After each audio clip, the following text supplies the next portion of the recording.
Hey everyone, I'm Miles and welcome to my YouTube page.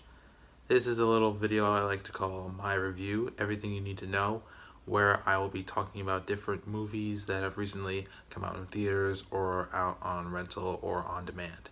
And today I'm going to be talking about the movie Black Panther. If you haven't seen Black Panther yet, I promise you that I'm going to provide as little spoilers as I possibly can. Otherwise, for those of you who have already seen it in theaters or have rented it already on DVD or Blu-ray, I would assume that you guys are safe. So let's get started. I have seen gods fly. I've seen men build weapons that I couldn't even imagine. I've seen aliens drop from the sky. Yeah. But I have never seen anything like this. How much more are you hiding? Hold up. So here's a little info on the movie.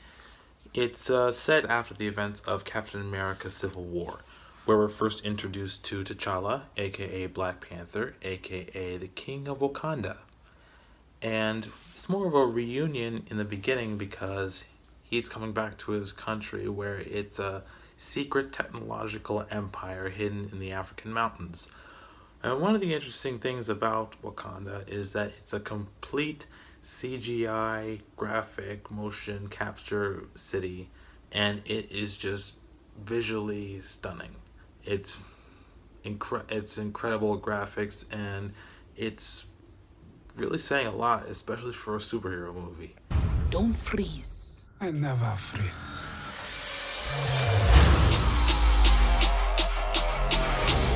The revolution will not be televised.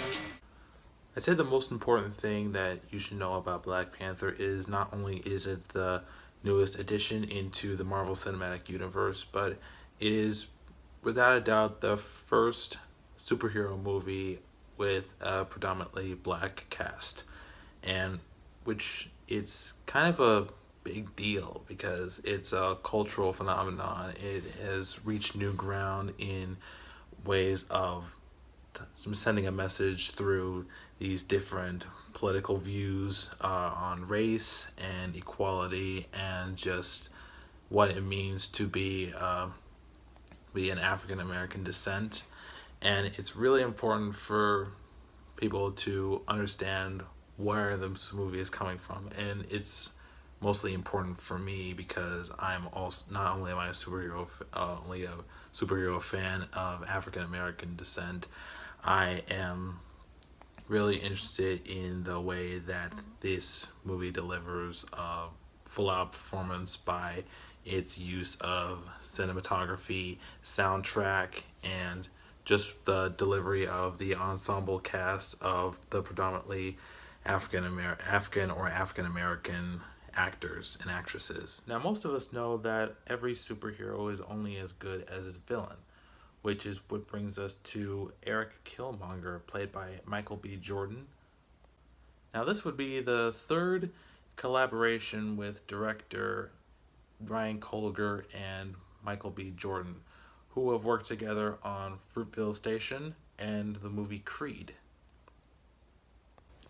Now, in this movie, he plays a young mercenary who is hell-bent on trying to avenge the death of his father and rewrite the past and try to take over the mantle as new king of Wakanda. I waited my entire life for this. The world's gonna start over. I'ma burn it all. I'd say the biggest thing that this villain brings into the movie is a sense of humanity and pride in himself and his heritage. Plus, it's the kind of villain. This is the kind of villain that makes you want to, it almost makes you want to root for him, even though he's doing all this really bad shit and everyone is trying to kill him. But there's an arc to this character that is actually going beyond the typical climax of your average superhero movie, because this guy is not just, he wasn't born evil, he just doesn't want to get up and kill all these people for no good reason. He has these emotional backstory that his father was killed by his uncle, who is the son, who is the father of T'Challa. So his uncle killed his brother, and now Killmonger's out for revenge.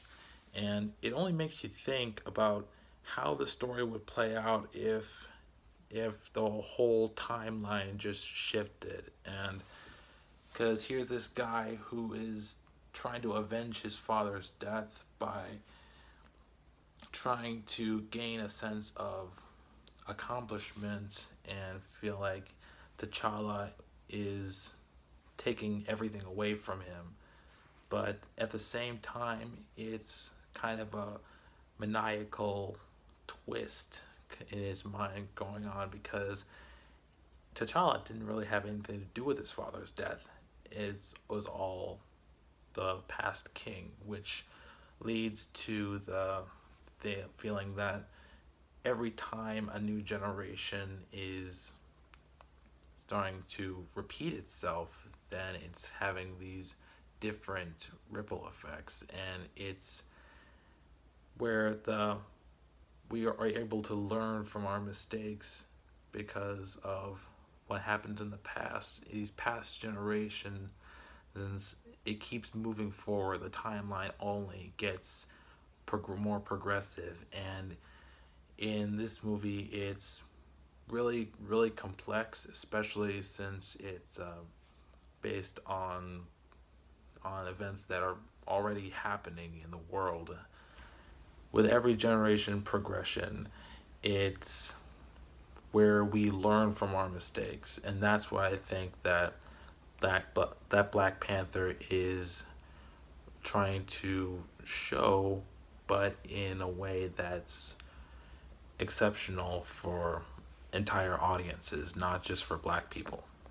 This movie really does a good job of holding the torch to African American cinema, and it's almost interesting that someone like Ryan Coogler could turn something as simple as African American history and society and just the general representation of what it means to be African, but especially what it means to be human.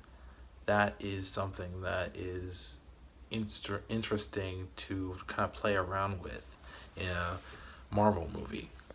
And this movie is not just for, if you're Black, you don't have to love this movie. It's just a movie that is acceptable for anyone who has an interest in superheroes, and also it's mostly a movie about what it means to be human, what it means to be what you were meant to be. And I think that's something that should be taught to everybody, not just wherever you come from, what language you speak, what your heritage is. It's mostly about what it means to be the kind of person you want to be, not just what everybody else expects you to be.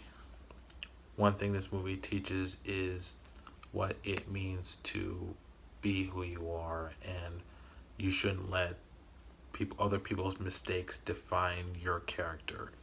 You get to decide what kind of king you are going to be. And thank you so much for listening to me talk about a superhero movie, but I am trying to make some more of these videos. Hopefully, I hope you guys are interested in what I have to see. I hope this makes you form your own opinions about what these different aspects can do in a community, and I hope you find something to talk about amongst your friends from watching this. But if you haven't seen the movie, I would highly recommend it to everybody to kind of keep up on the Marvel Cinematic Universe, also just to form your own opinions on what it's about. But I hope you guys found some of my opinions really interesting. hopefully I'll be back with more videos, and I will let them know what we'll be talking about next.